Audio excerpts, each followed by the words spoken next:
Hello everyone, thanks for joining me in this video as we continue the in-depth analysis and political discourse of events and happenings in the public domain and of public interest. Yes, Amnesty International has been on the news. One might wonder what could be the motivation behind this. Amnesty International has been in Nigeria even prior to Buhari's era or dispensation of 8 years. And in the last or less than last 2 years now, they have been consistent bombarding the administration or Nigerian government involvement over the forceful disappearances of the Igbo youths and impunity reign in the eastern region of Nigeria. And one might definitely want to ask, could that be politically motivated? I've been that the representative of the Amnesty International happens to be Issa Sanusi, possibly a Fulani man, if I'm not mistaken. Then someone might want to ask, could it be politically motivated? Because these forceful disappearances and subjugation and enforced disappearances and buying of the Igbo youth started 10 years ago under the watch of a northern government or a northern president of Fulani extraction. We recall the Operation Python dance and the Operation Dart and the Operation Dart being enforced on the people to subjugate, intimidate them, and silence them over the agitation or quest for an independent state of Biafra. This is quite interesting. The pro-Biafran agitators has disappeared in their numbers, uncountable number of them. Under the watch of Buhari, 8 years administration, and eventually that has been sustained beyond Buhari regime, or yes, regime, because you can't consider that as an administration or dispensation because of democratic dispensation, because there is no regard for the rule of law. So it's more or less an extension of Buhari's regime, military regime.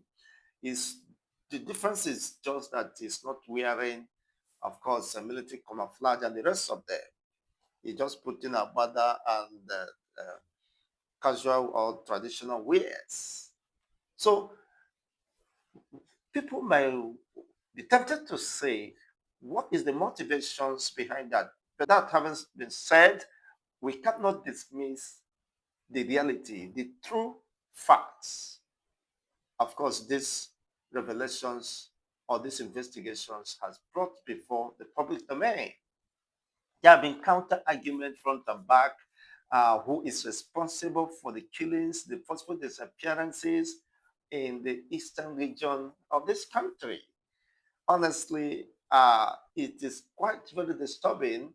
Even the government sometimes do blame the indigenous people of Biafra, blaming the victims over their own wars and forceful disappearances. Is he claiming that the IPOBs are the ones killing their own indigenous brothers and the rest of them? And some persons were at a point very confused what would be happening. Is it taking sides with the government and blaming it on some political oligarchs who felt they had been subchanged or denied their juicy positions and the rest of them, just as the governor of Imo State was revealed that the atrocities, the killings going on in Olo senatorial zone is being sponsored by certain political interests. Yes, who are not happy that he eventually emerged as the governor of Imo State. He said it without messy words that nobody should blame the indigenous people of Biafra. IPOB, or the movement that represents the agitation for the restoration of the lost sovereign state of Biafra. Biafra has been in existence, but eventually was lost after 3.5 years of brutal genocidal war sponsored against the entire Biafran people, heavily backed by the British government with the intention to annihilate the indigenous people of Biafra. Yes, which eventually was a fallout of the agreements that was virtually reached at the Aburi Accord. The Aburi Accords agreement was uh, intended to address the escalations of killings of Igbos across the regions and the control of resources uh, domiciled within different regions. Every region in Nigeria has its comparative advantage. So I don't know reasons why people should fight over one another. That was the position of Ojukwu, that we should rather synergize and encourage each regions to grow at their own pace. Every region has its comparative advantage up to today. The North has, in fact, the major or the highest comparative advantage in that they have expanse of land that will feed the entire world, if not Africa and beyond.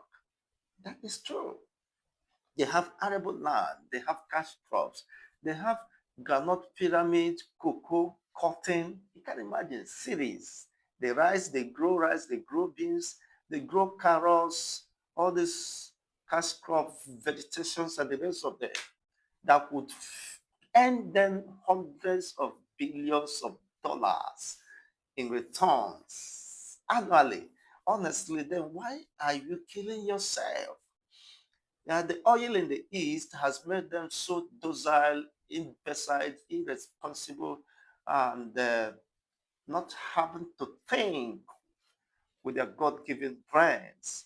You see, resorting to insecurity or thinking the best way they could remain relevant is continue to hold on with the oil wells that were distributed by the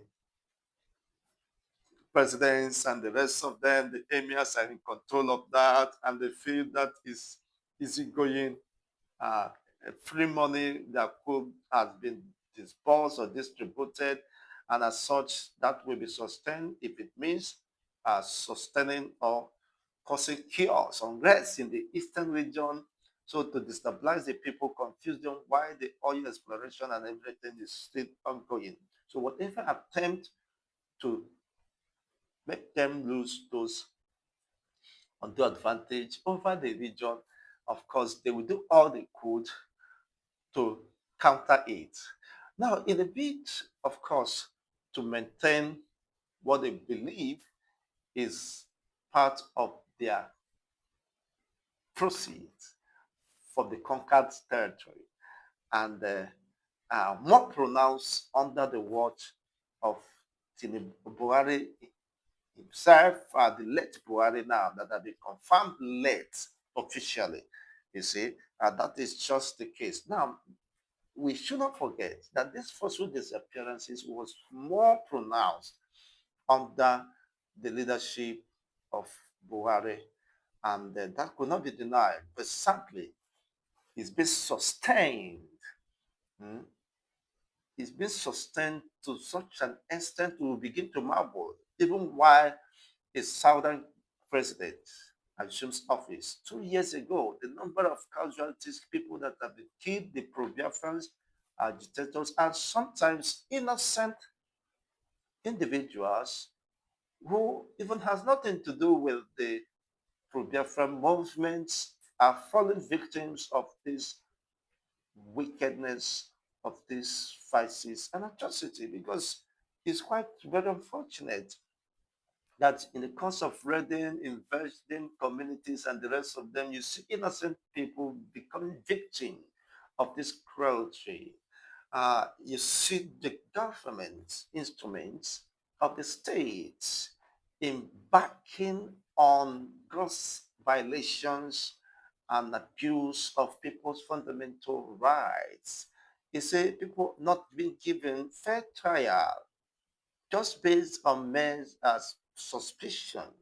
They lose their lives. And Amnesty International now is asking, where are they, including certain couples that were arrested or raided and eventually uh, enforcing their disappearances. There came a time in Nigeria during Buhari's administration where the Pro-Biafrans and dictators, by many lifting up placards, were fed mud waters. They were made to roll on mud waters. Some were pushed inside gutter, and some were even eventually executed in a zoo river in Anambra State. You see, thousands and countless of them were extrajudicially killed in the most gruesome, horrible, and terrifying manner. And yet, justice for these defenseless young men and women have not been called up, not even by international communities. The Amnesty International, of course, is aware of these realities and uh, possibly might decide to pipe low during those eras, but suddenly uh, are now resurfacing with the details and their findings and increasing their investigations and the rest of them, which I could, to some extent, suspect could be politically motivated, but that notwithstanding, are they factual? Are there things that could be verified? Are they verifiable? Are there evidence, overwhelming evidence to the fact that their claim, of course, was duly carried out? Investigations. Now, let's see what Amnesty International have to say regarding these forceful disappearances. That the numbers of pro-Biafran agitators that have been pied in forced disappearances by the Nigerian government and its instruments of state is uncountable. That no one could ascertain the number of people who have fallen victims of this. Honestly, it is very disturbing development. What does that mean? The good news is that now Mazen Nnamdi Kanu has been vindicated. Mazen Nnamdi Kanu was a survivor of such genocidal assaults because an attempt was made on his life just by moving, conducting rallies, and canvassing for justice, equity, and fairness in an egalitarian society where everyone has the right to aspire and live his dreams and expectations without subjugations, without undue uh, privilege being given.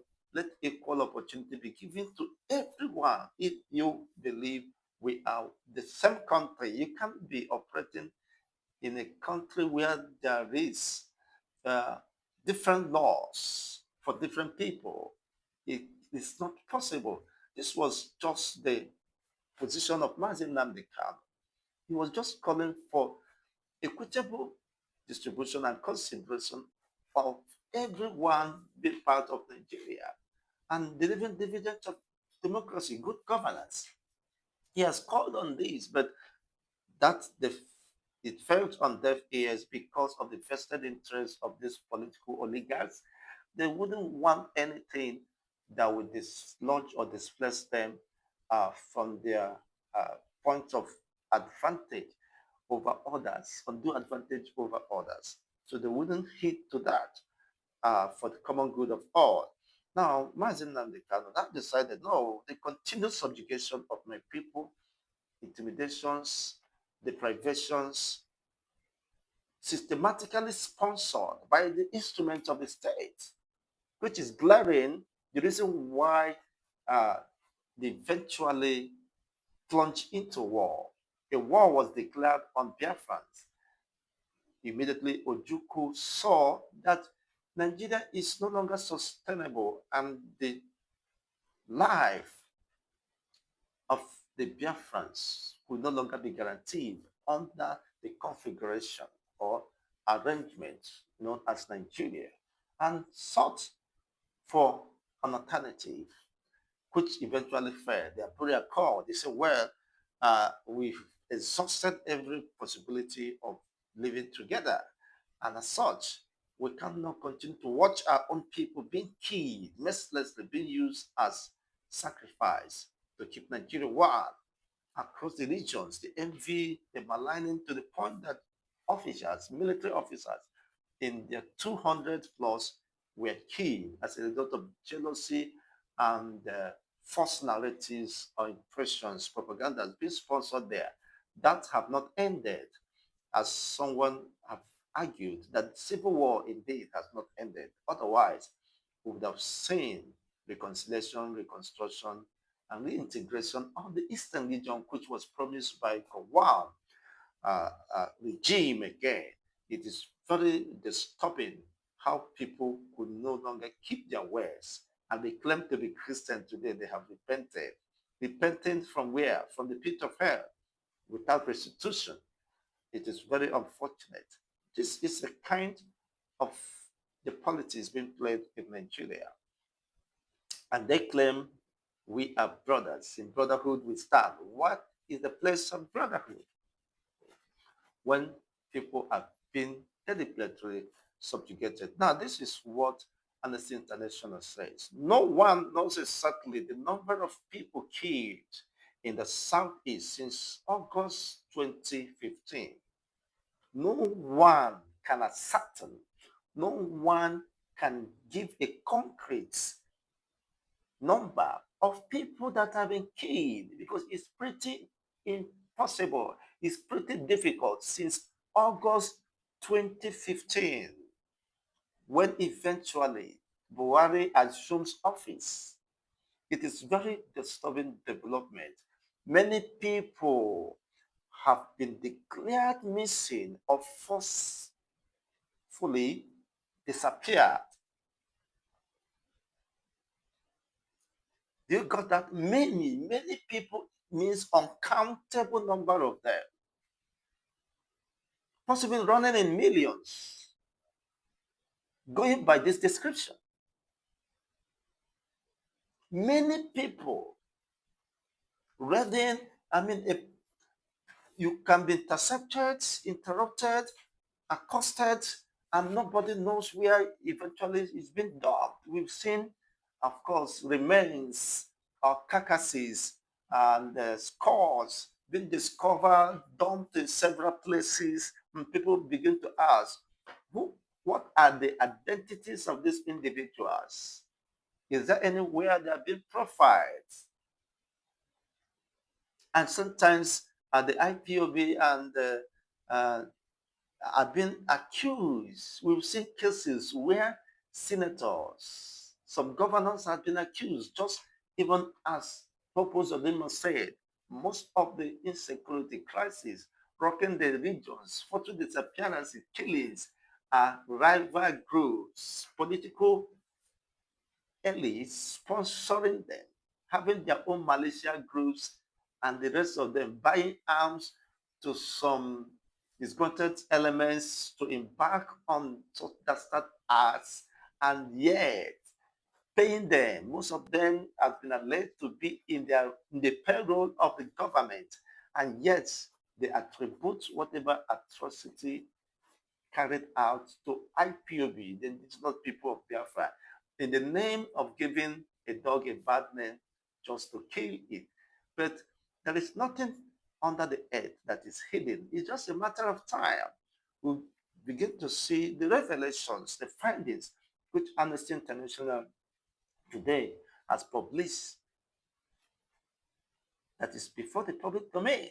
He said nobody could ascertain the number of people that have been forcefully disappearing in the eastern region among the Igbo predominant states is very disturbing development. Now you begin to now ask, who should be held responsible? Of course, Amnesty International have given the answer. Now the number of high-profile killings and the consistent fear of possible attacks anywhere, anytime show how badly the authorities are failing to protect lives and properties and ensure law and rule that. You can imagine that high profile killings and the rest of them going on. Even Hope Uzodimba confirmed that in the last, by the time under review, that some APC chairman, this thing has been killed in Imo State, attributing it to the oppositions. It is very unfortunate development. And that is just playing out. And we begin to ask, where do we go from here?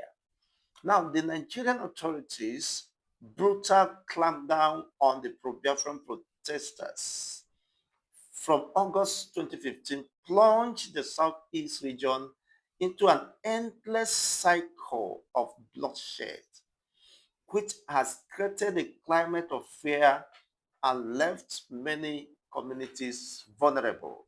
Do you get that point?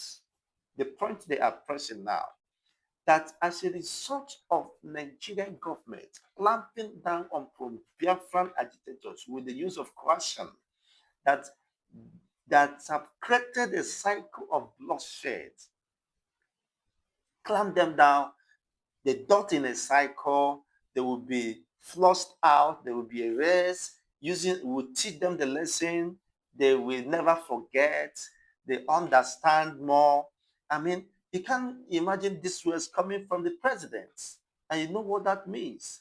A marching order was given to annihilate all the Biafran pro-Biafran agitators by Buhari's administration, clamping down on the people. Today, where is Buhari? He's dead. And definitely will face the consequences of his actions. But then, there are people that must be held responsible if, of course, justice must be served for those pro-Biafran agitators who, by lifting up placards and the rest of them, were murdered and massacred.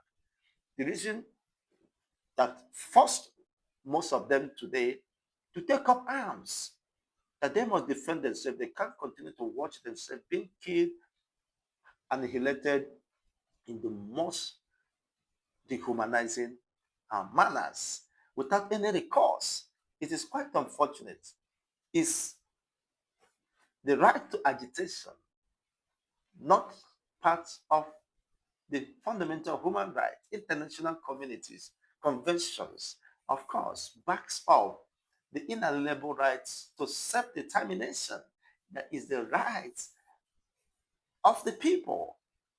The people has the rights to self-determination, self-preservation, self-discovery, and political alignment, affiliations. So why has that become a crime? Good Nigeria happens to be a signatory to these international laws and conventions. It's very unfortunate. Now they are making a very definite assertion. It's said impunity for these human rights crimes continues to have a chilling effect on the enjoyment of other human rights. It is quite unfortunate. It's quite unfortunate. Now, this chilling position and verdict is that impunity in the Southeast must end now. Must end now. And the pro-Biafran Defense and Volunteer Force are crying out to international communities, come and save us. We are only defending ourselves, and they are coming to kill us. And the killing has not ended. And here comes Amnesty International Nigeria affirming their positions. You see, with lethal weapons being deployed against the people, pro-Biafrans who said, we don't want to be part of Nigeria. that referendums should be conducted so that people will be given opportunity to determine where they belong, where the political future will be defined or protected. That is very unfortunate. Let's have your own take regarding this update. It's a very disturbing development, and there is no other time to speak up for the preservation of humanity. I joined Amnesty International to call for an end of the impunity going on in the southeastern region. Now, not any other time, to save humanity and to stop the cycle of bloodshed, endless bloodshed, of course, that is ongoing in the interest of humanity. Let's have your own take regarding this development. Always a pleasure being here. Let's interact. What best way do you think such issues would be addressed? For me, let the government organize a referendum and give the people opportunity to choose where they belong. That definitely, as simple as that, could lay to rest all these endless agitations, arguments, and cycle of endless bloodshed